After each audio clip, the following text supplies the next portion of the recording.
అని ఉంది. వర్షాలు ప్రారంభమై ప్రాణికోటి సంతోషించేసరికి ఆ కోలాహలం విని దుర్గముడికి ఒళ్ళు మండిపోయింది. అమ్మవారి పైకి దండయాత్రికి వెళ్తే 11 రోజులు యుద్ధం భీకరంగా జరిగింది. ఆ యుద్ధంలో అమ్మవారు వాడి కళ్ళని పొడిచి, బాహువుల్ని నరికి, గుండెని చీల్చి సంహరించారు.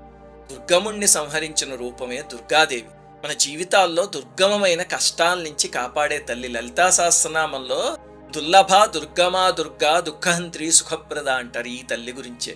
ఈ అవతార గాథ నుంచి మనం ఏం నేర్చుకోవాలి అంటే, ఈ మధ్య ఒక వ్యగ్రత తయారైంది. ఏమిటంటే పీఠాధిపతులు మహాత్ములు ఏం చేస్తున్నారండి, వాళ్ళ మఠాల్లోంచి బయటకు వచ్చారా, రోడ్డు మీద సనాతన ధర్మం కోసం పోరాడారా అంటూ వాళ్ళని తూలనాడటం. గుర్తుపెట్టుకోండి, వాళ్ళు రోజు చేసే అనుష్ఠానం, వాళ్ళు రోజు చదివే వేదం, అవే ఈ కలికాలంలో ప్రకృతికి శక్తినిస్తుంది. వాళ్ళు జాతికి చేసే మేలు అదే, అంతకన్నా ఇంకేం చెయ్యక్కర్లే. అందుకే చూడండి, వేదాన్ని వేద విధుల్ని హింస పెడితే సాక్షాత్ అమ్మవారి